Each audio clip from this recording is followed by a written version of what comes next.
Ya. Bueno, antes de comenzar quiero darle la bienvenida a Javier Vidal, de la Universidad de Alicante, que nos acompaña. Así que un gusto que esté acá con nosotros. Gracias. Bueno, voy a tratar de ser bastante sintético para el tiempo, pero básicamente lo que vamos a presentar, nosotros con Ignacio y también nos está colaborando César, estamos haciendo siguiendo a Peter Lindner, queremos construir el gasto social público durante el periodo de la oligarquía, es decir, más o menos 1850, 1920, y cuando entendemos por gasto social público es qué gastó el Estado en educación, pensiones, vivienda y salud. La metodología que usamos es básicamente tomar los presupuestos de la nación, que la Dirección de Presupuestos del país los digitalizó completo desde 1845 hasta la actualidad, y por lo tanto teníamos ahí un material para trabajar. Entonces lo que hicimos es tomar un periodo, 1850, 1920, y meter miles de números. Y lo que vamos a presentar hoy día es lo que hemos hecho ingresando el gasto público en educación, y después Ignacio va a hacer el gasto público en pensiones, básicamente. Entonces, primero, el Estado Nacional que se empieza a construir de 1818 en adelante, planteó en la Constitución de 1833 que la educación iba a ser algo preferente para el Estado. Y posteriormente, en 1860, que se dicta una ley de educación primaria, es decir, educar a los niños, alfabetizarlos, enseñarles a leer y escribir las 4 operaciones matemáticas. Posteriormente, en 1877, se crea una ley de instrucción secundaria y universitaria, que raya la cancha y dice, bueno, la educación secundaria van a ser 6 años, con un plan de estudio científico-humanista, y va a pasar a la universidad, o sea, 6 años primaria, 6 años secundaria, universidad. Ese es el modelo. Lo interesante de este modelo que las 3 leyes plantean que la educación va a ser gratuita. Es decir, el Estado se plantea que la educación va a ser gratuita. Y define que el Estado entonces tiene que implementar un sistema gratuito de educación que permita alfabetizar a los niños, que permita darles una educación secundaria que los prepara para la universidad, a los jóvenes, y una minoría para la universidad. Ahora, si nosotros vemos el gasto,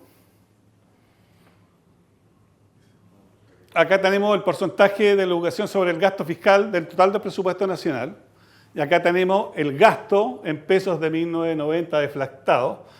Nosotros podemos ver 2 grandes periodos. El primer periodo es que va hasta 1880, que es en torno al 6%, y tenemos muy bajo gasto. Es decir, hay 2 periodos de gasto en educación. Hay un periodo pobre y bajo en educación, que hasta 1879, y tenemos un periodo de expansión notable del gasto en educación, que tiene que ver con las rentas del salitre. Es decir, si no hubiéramos tenido las rentas del salitre, probablemente no tendríamos esta curva. El salitre cambió el país y también cambió la educación. Y también el otro salto es que tenemos un periodo de gran expansión de la educación, este salto grande acá, porque este salto es fundamentalmente gastar más en educación, pero también en infraestructura. El gasto en infraestructura, que el gobierno de Balmaceda. Yo cuando vi estas curvas, yo tenía muy buena opinión de Balmaceda, pero ahora es muy, muy buena opinión de Balmaceda, porque Balmaceda le da un salto a la educación. Meter lucas. Entonces, esta curva son 4 años que se va a invertir mucho en infraestructura, que es lo más caro. Por ejemplo, construir, hacer de nuevo el Instituto Nacional, el Luis Campino, el Barro Arana, mucho costo. Luego tenemos un periodo en que cae, bueno, ustedes saben, hay una revolución o más que una revolución, una contrarrevolución diría yo, que cae Balmaceda, hay un ajuste del gasto, pero el gasto sube, aquí está deflactado, más o menos hasta lo que dura el ciclo salitrero, que es hasta 1913. El ciclo salitrero en su parte expansiva, y después viene la decadencia del ciclo salitrero, restricción del Estado, y hay un ajuste. Pero eso es básicamente pasamos del 4% al 14% del porcentaje del gasto fiscal en educación, que es una expansión, es una gran expansión. Ahora, ¿dónde vienen los gastos? Generalmente la bibliografía había solamente trabajado el gasto en educación revisando el Ministerio de Instrucción Pública, pero descubrimos que en 1887 Balmaceda creó el Ministerio de Industria y Obras Públicas, pero la sección de industria es básicamente una sección dedicada a fomentar la educación industrial, o educación técnica, como se llama. Por lo tanto, tenemos dos ministerios invirtiendo en educación. Ministerio de Educación, Ministerio de Industria o Educación Técnica. Por lo tanto, y que viene a representar alrededor de entre el 2 y el 8% del presupuesto. Entonces, aquí tenemos el gasto. Ahora, viéndolo así en general, para tirar unos números, pero podemos decir que si en educación primaria, niño, se gastaba 30, en educación secundaria se gastaba 10 veces más, 300. Y en universitaria se gastaba 600. O sea, 10 veces más costaba educar un secundario que un primario y 20 veces más sacar un universitario. En promedio. Avancemos. Bueno, igual el principal gasto es en educación primaria. 50% del presupuesto. Va enfocada a educar a los niños. Tenemos también la expansión del gasto a partir de Salitre, sobre todo en el periodo expansivo de 1900 a 1913. Pero lo interesante es ver cómo en esta cifra aquí tenemos nosotros en azul la escuela primaria y en pequeño y en rosado las escuelas privadas.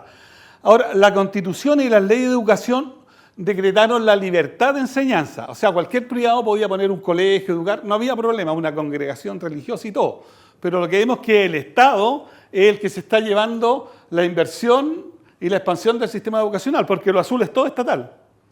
Y la educación privada se queda ahí, se queda abajo. O sea, el Estado es el que asume la tarea y se expande. Y la matrícula, que va de menos de 50.000 ya a casi 450.000 estudiantes. O sea, tenemos una expansión, prácticamente desde 1866 en adelante, expansión de la matrícula y la escuela. Entonces, sí hay un esfuerzo del Estado y que se expresa tanto en gasto como en número de jóvenes y niños que se están educando. Otro tema interesante es, volviendo a lo de César, es que efectivamente en lo que nosotros vemos que hay una igualdad de género en la educación. O sea, la matrícula, que estamos hablando de niños entre 7 y 12 años, entre hombres y mujeres se iguala, incluso aumenta en mujeres, hasta ese periodo. Y eso básicamente porque la política pública, en un principio en las escuelas primarias partió que habían escuelas de niños y niñas. Ya de 1870 para adelante se establecen las escuelas mixtas. Y las escuelas mixtas significan hombres y mujeres y ahí se iguala incluso, por lo tanto, en términos de género, se iguala. Pero el problema acá, lo tenemos acá en la tasa de escolarización cada 1000 en edad escolar, que es baja. En su mejor momento es en torno al 35%. O sea, hay un 65% que no va a la escuela. ¿Por qué? Porque ¿cuál es el modelo educativo? El modelo educativo plantea que el Estado va a invertir en levantar escuelas, pero en las zonas rurales, la zona urbana. La principal inversión va a Santiago, capitales de provincia, después se baja a las capitales de departamento, que son ciudades más pequeñas. Si alcanza la plata, vamos a los pueblos, y si alcanza otro poquito de plata, vamos a las aldeas. Siempre núcleo urbano, pero no vamos a ir al campo. Al mundo rural no va a llegar este modelo educativo hasta 1920. Y tenemos un periodo en que más del 50% de la población es rural y no vive en asentamiento urbano.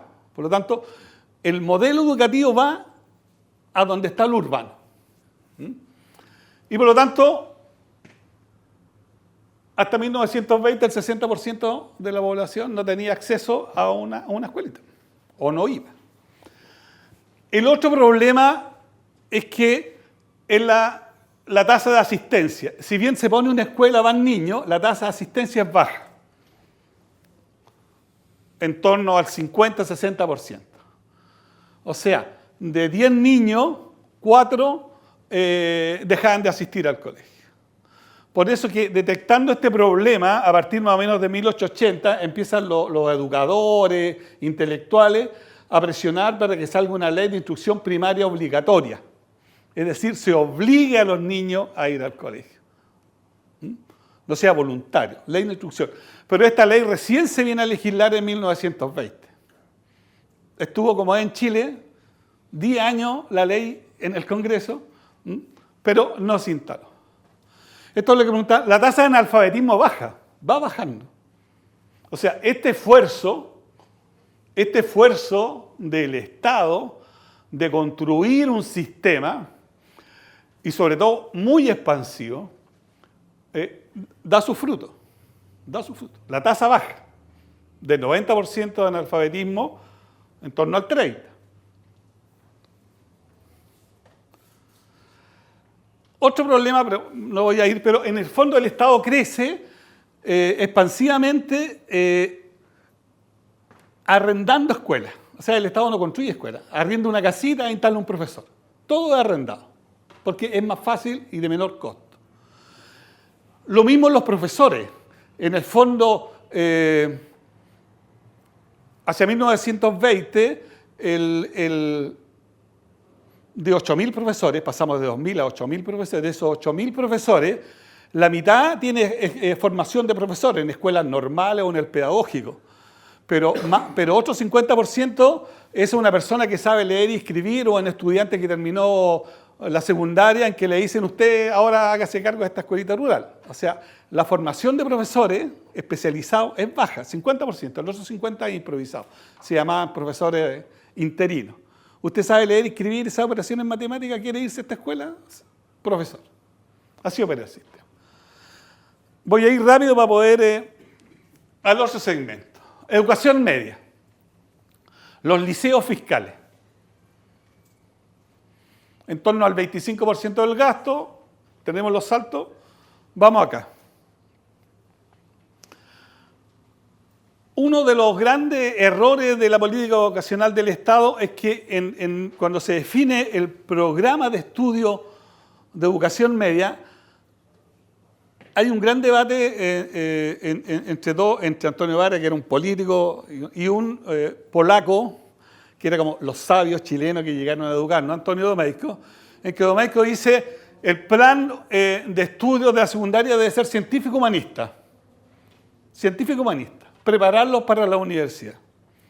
En cambio, Antonio Vara, mucho más pragmático, dice, no, el plan de estudio tiene que ser un plan de estudio que eduque a la gente para el trabajo. O sea, en Valparaíso que estudien comercio, en el norte minería, en el sur agricultura. Es decir, las regiones tienen que opinar sobre el programa de estudio y el programa de estudio tiene que adaptarse a las realidades y necesidades económicas de cada región y provincia.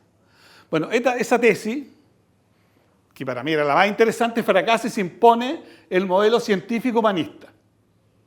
¿Qué es estudiar? En la parte científica, matemáticas, química, física, lo que estudiamos hasta ahora, porque ese plan no ha cambiado. Y en la parte humanista, estudiar historia, literatura, incluso latín. Les enseñaban latín. Y eso fue uno de los grandes problemas de este programa, porque los estudiantes abandonaban los liceos porque decían que ¿para qué estudiamos latín? Entonces, ahí tenemos un problema con el programa.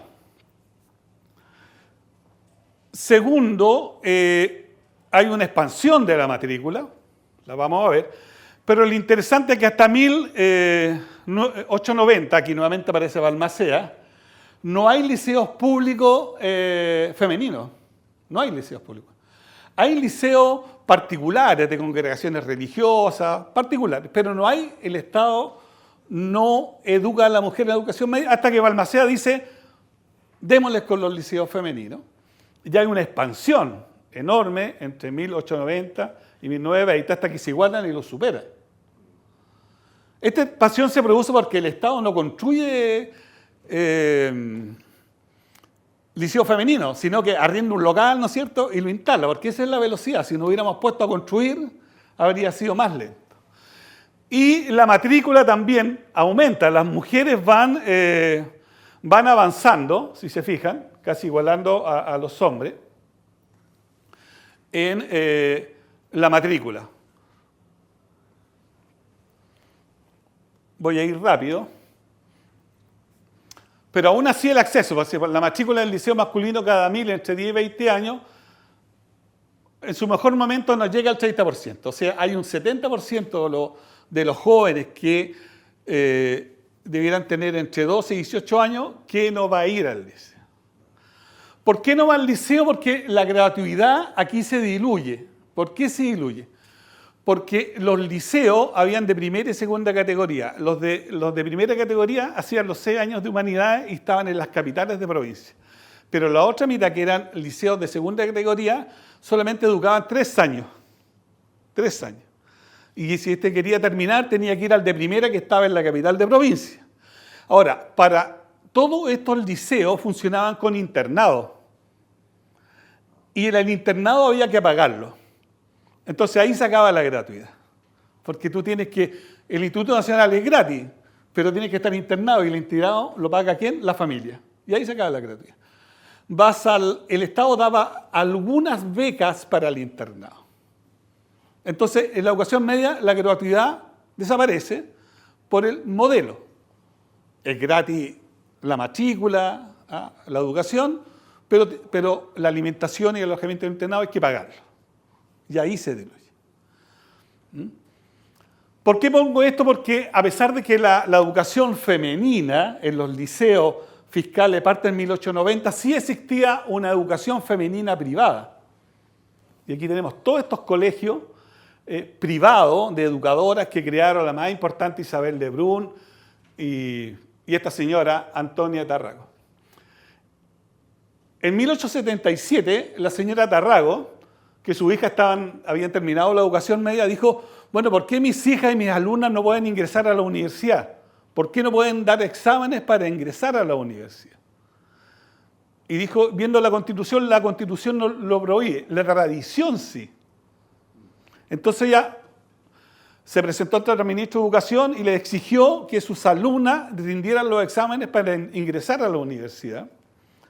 Y se armó una polémica, pero finalmente el ministro de Educación cedió y sacó el famoso decreto Mognati, que permitió que estas estudiantes privadas y después las estudiantes de los liceos fiscales se presentaran a dar los exámenes para ingresar a la universidad. Por lo tanto, a partir de 1877, estas alumnas y las alumnas después de los liceos femeninos pudieron dar los exámenes de ingreso a la universidad. Hay acceso de la mujer a la universidad a partir de esa realidad. Estos colegios después, a partir de 1890, empiezan a desaparecer porque el Estado los adquiere, los va incorporando al modelo estatal. Bueno, Balmaceda plantea, a partir de 1886, crea el Ministerio de Industria, Educación Técnica.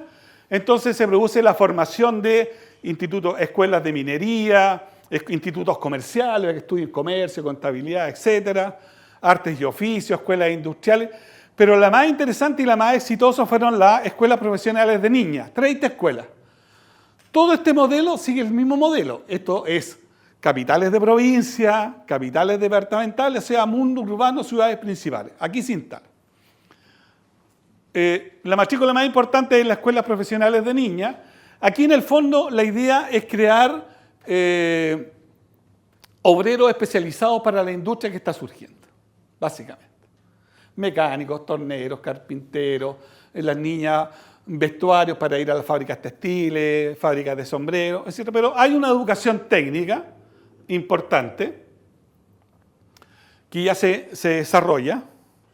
Y por último, porque esto lo hice a toda velocidad, vamos a la educación universitaria, que era cara, y su matrícula, igual hay una expansión de la matrícula de 1000 estudiantes a 5000 entre 1882 y 1920, pero también vemos que el 75% era hombre, pero ya hay un 25% de mujeres en la universidad. Ah, perdón. Ah, no, este lo tenía. Ah, no, es que no lo tengo. Este es el que aparece en una universidad privada. Pero acá, en este número de casi 4.500, el 75% son hombres, 25% mujeres. Acá. ¿Qué estudian las mujeres? Estudian para dentistas, estudian para profesoras, estudian para obstetricia, enfermera, educaciones de ese tipo, de género, y algunas estudian leyes, medicina, pero en general se van concentrando ahí. Química, farmacia, farmacéutica, enfermera, obstetricia, dentista. Es más o menos dónde va. Bueno, esto es flash, después comentamos, pero quiero darle tiempo a Ignacio para que hable un poco de los procesos. Pero en el fondo, en conclusión, el Estado sí hace un esfuerzo de inclusión, sí mete lucas, sí crea un sistema educacional que fue importante y como dice César, no es que no haya pasado nada y nada haya cambiado. O sea, si vemos la realidad del Chile de 1878 y la realidad del Chile de 1920 es totalmente distinta. Y eso solamente se explica por la renta salitrera. O sea, ¿qué hubiera sido de este país o de la educación chilena si no hubiéramos tenido la renta salitrera? Si no hubiéramos ganado una guerra. Ya. Ignacio va a ver ahora el tema de las pensiones. Esto son avances de investigación porque tenemos que terminar el gasto en salud y ahí recién vamos a construir el indicador del gasto social público.